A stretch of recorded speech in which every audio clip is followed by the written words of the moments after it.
Hi, this is Rudy Jones of PalmettoStateBaseball.com. Welcome to the South Carolina College Baseball Recap for Sunday, March 22nd. There were 15 games involving state teams played on Sunday, and there were some pretty notable results going on.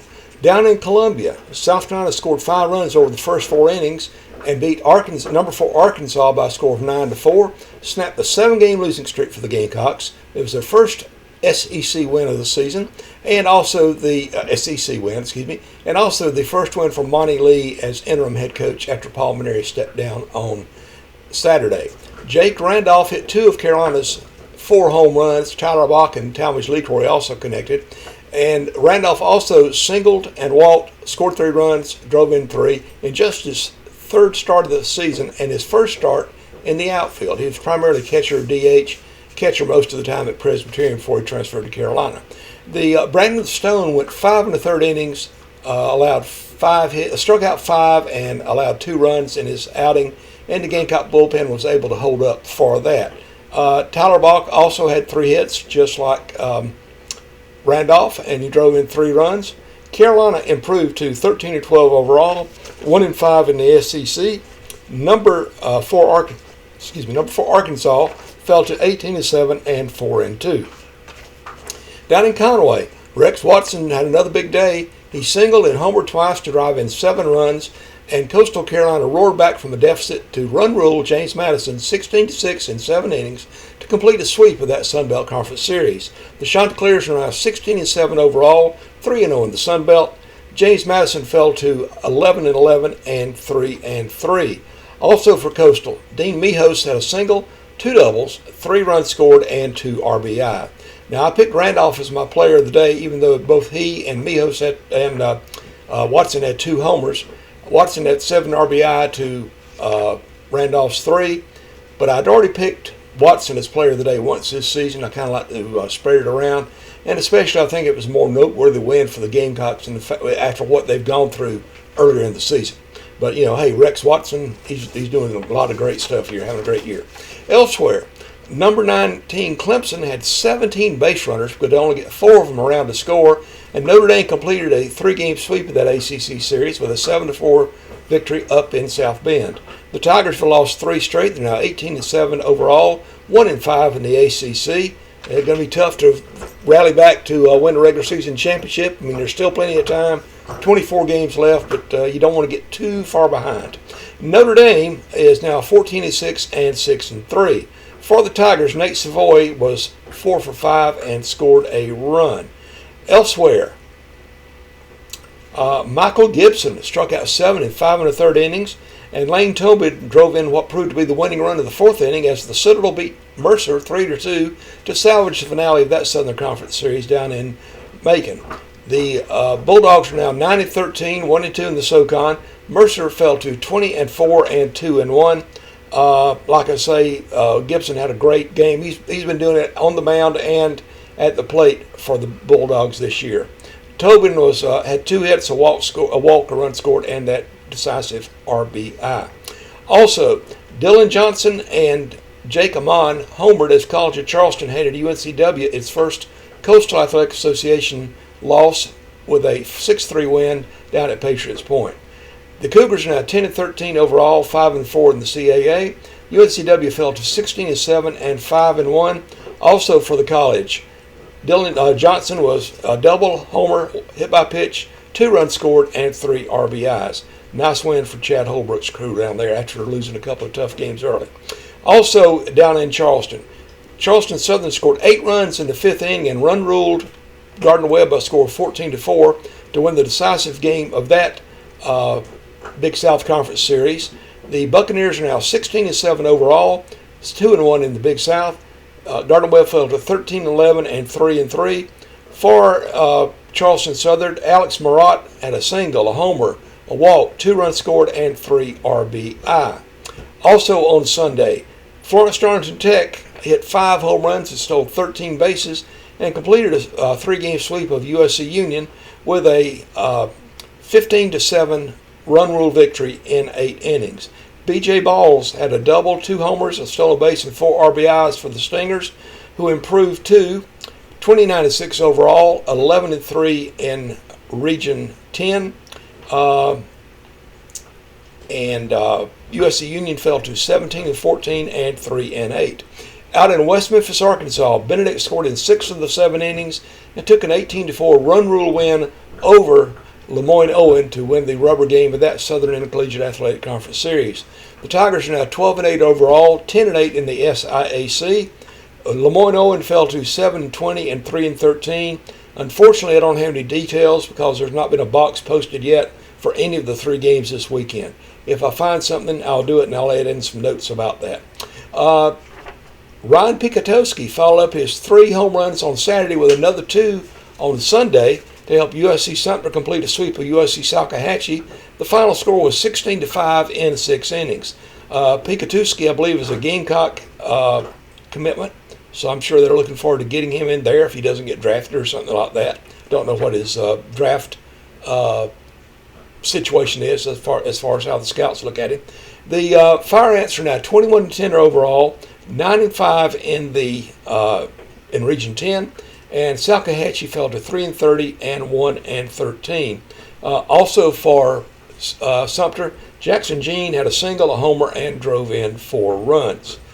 Brady Gold's 2-run single in the 6th inning gave Wofford the lead it never lost in winning at Xavier by a score of 8-5.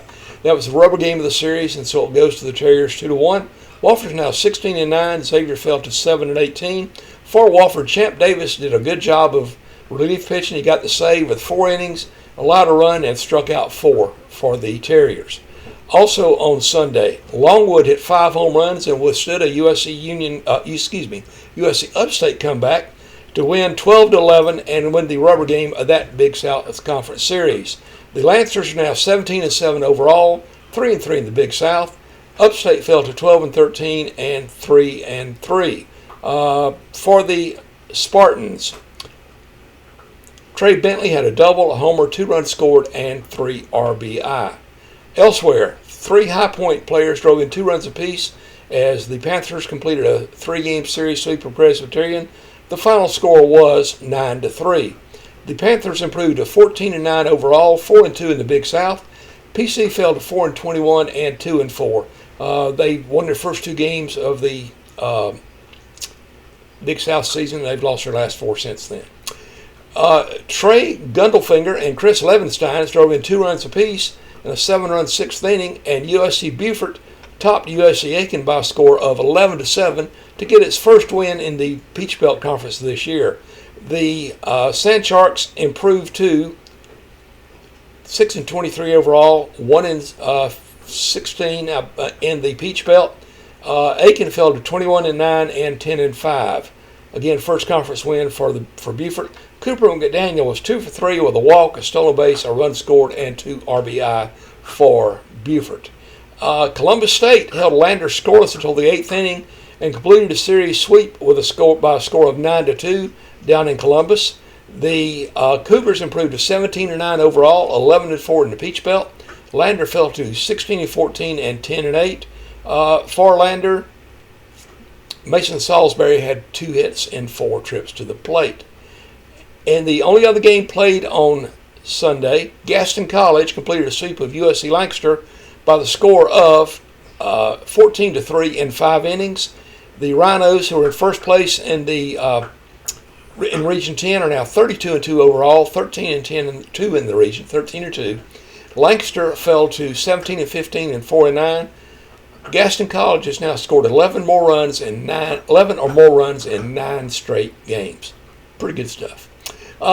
This is the midway point of the Region 10 schedule, by the way. 15 games in, a couple have been canceled, 15 more to go. Outside the border, in the ACC, number 9, Virginia topped number 24, Wake Forest, 14-4 to win that series. Number 11, Florida State hammered NC State 15-5 in the rubber game of that series.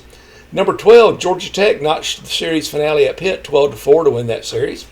Number 14, North Carolina won the series over Louisville with a 7-6 win.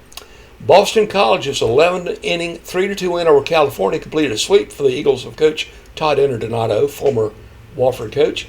Virginia Tech beat Duke 7-6 in 10 innings to win that series 2-1. Miami drubbed Creighton 15-5 for a sweep. Stanford outslugged Utah Valley 17-10 in the first game of a doubleheader. If you're a baseball nut like me, They're playing a second game on Sunday night. It started at about 8:30. Tune it in on ACC Network Extra. In the Southeastern Conference, number 2 Texas shut out Auburn, number 5 Auburn 5-0 to claim that series 2-1. Alabama swept number 18 Florida 14-7. The Tide fell behind early, then rallied to pull away and get it. Number 6 Mississippi State finished a sweep of Vanderbilt 17-7. Number 22 Tennessee took the rubber game against Missouri 7-1. Number 23 Texas A&M hammered number 7 Georgia 18-5. That was the only win of the series for the Aggies. In the Sun Belt Conference, number 12 Southern Mississippi edged Troy 5-4. Texas State completed a sweep of number 25 Louisiana 16-6. Georgia State topped Arkansas State 9-5. Georgia Southern outslugged Marshall 18-12 for its only win of the series, 3 high-scoring games. And South Alabama pasted Louisiana Monroe 16-4. In D1Baseball.com ranked teams, number 21 Oregon fell to Northwestern 11-10 in 12 innings. Elsewhere, East Tennessee State beat UNC Greensboro 15-8 to win that Southern Conference Series 2-1. Western Carolina edged Samford 10-9 to win that series 2-1. And North Georgia run-ruled Flagler 12-1 in the Peach Belt Conference to win the finale in that series. The Nighthawks of Coach Nolan Belcher are in first place in the Peach Belt. And how about the schedule for Monday, let me call it up. On Monday, only one game going on in the state that I'm aware of. That is Southern Wesleyan Junior Varsity is playing at the Erskine JV team. Well, actually, it's a doubleheader at 1 o'clock. No other games that I'm aware of. That's it for the South Carolina College Baseball recap for Sunday, March 22nd, and the schedule for Monday, March 23rd. In a little while, I'm going to be doing the Team of the Week, team rankings, and later on tonight, I'll be recording the That Was the Week That Was in South Carolina College Baseball. You can always follow things I'm doing at PalmettoStateBaseball.com. I provide updates on X at Palmetto Base is the handle. And you can email me at rudyjones@PalmettoStateBaseball.com. I have a Facebook group. It's called Palmetto State Baseball Group if you want to get involved in that. For now, this is Rudy Jones saying good night. Jesus loves you.